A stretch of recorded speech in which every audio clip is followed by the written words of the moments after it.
वर्णिवेशरमणीय दर्शनं मन्दहासरुचिराननाम्बुजं पूजितं सुरनरोत्तमैर्मुदा धर्मनन्दनमहं विचिन्तये।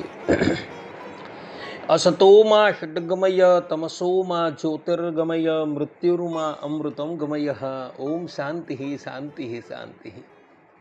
अस्मद्गुरु समारंभां नाथयामुनमध्यमां लक्ष्मीवल्लभपर्यन्तां वंदे गुरु परंपरा। આજની જ્ઞાન સભાની અંદર પધારનારા બધા જ ભગવત ભક્તોને વેદાંતાચાર્ય, પુરાણ ઇતિહાસાચાર્ય, એમ.એ. ફિલોસોફી શાસ્ત્રી રાકેશભાઈના હિતપૂર્વક જય સ્વામિનારાયણ. ભક્તો, આજની આ જ્ઞાન સભાની અંદર આપણે બધા ધનના લોભથી કોઈ મનુષ્યની હત્યા કરનારો કઈ દુર્ગતિને પામે છે એ વિષય પર થોડી વાત શ્રવણ કરશું. તો બધા જ શ્રોતાગણો એકાગ્ર મને કરીને આ પ્રવચન શ્રવણ કરી અને એને આત્મસાત કરી દે. તો શ્રીમદ ભાગવતમાં પ્રહલાદજી કહે છે કે દુર્લભો માનુષો જન્મ, અર્થાત કે મનુષ્ય જન્મ એ અતિશય દુર્લભ છે. અને એમાં પણ ભારત વર્ષમાં જો મનુષ્ય જન્મ પ્રાપ્ત થયો છે તો એ તો અતિશય દુર્લભ છે. અને આવા દુર્લભ એવા મનુષ્ય જન્મને પ્રાપ્ત કરી કોઈક મનુષ્ય ધનના લોભથી બીજા મનુષ્યની હત્યા કરે છે, એ મૃત્યુ બાદ ભયંકર દુર્ગતિને પ્રાપ્ત થાય છે.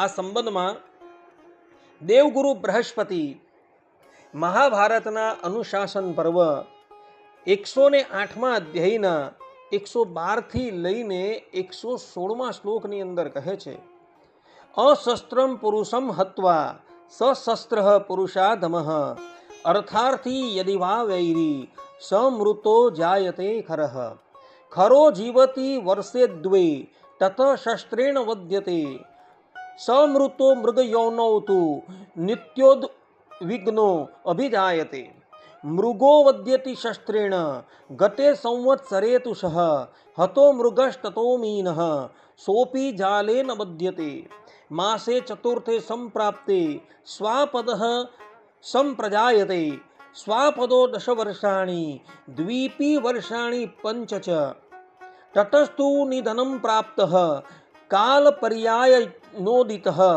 અધર્મસ્ય ક્ષયં કૃત્વા તતો જાયતિ માનુષઃ.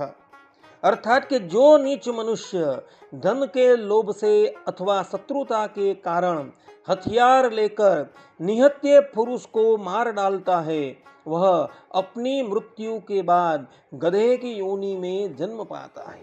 गधा होकर वह 2 वर्षों तक जीवित रहता है, फिर शस्त्र से उसका वध होता है.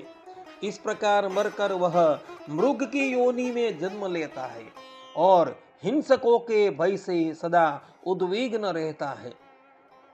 मृग होकर वह साल भर में ही शस्त्र द्वारा मारा जाता है. मरने पर मत्स्य होता है, फिर वह भी जाल से बंधता है.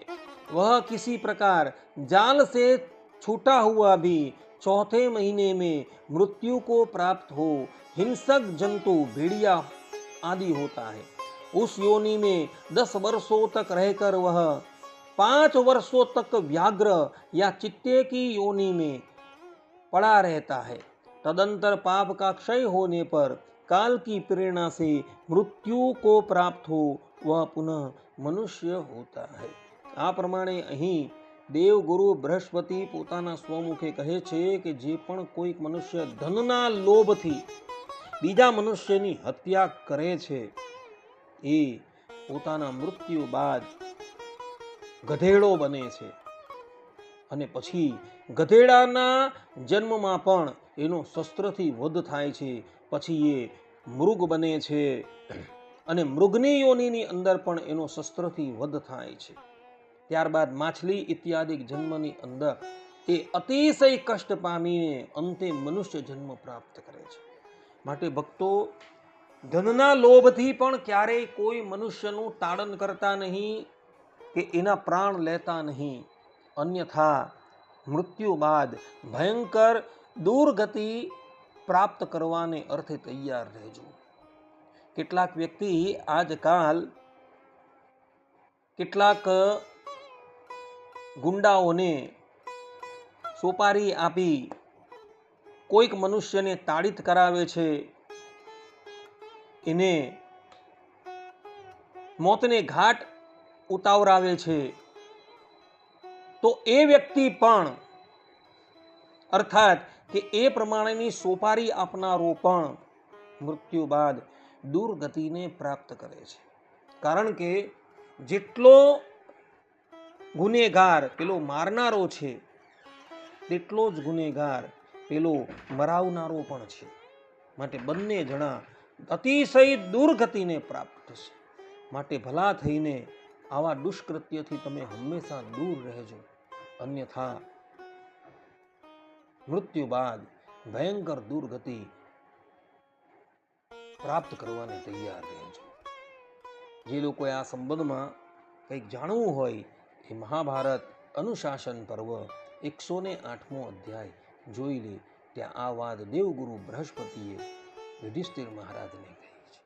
આટલું કહીને હું મારા પ્રવચનને અહીં વિરામ આપું છું. સર્વે સંતુ નિરામયઃ, સર્વે સુખીનો ભવંતુ, સર્વે ભદ્રાણિ પશ્યન્તુ, મા કશ્ચિદ દુઃખ ભાગ ભવેત.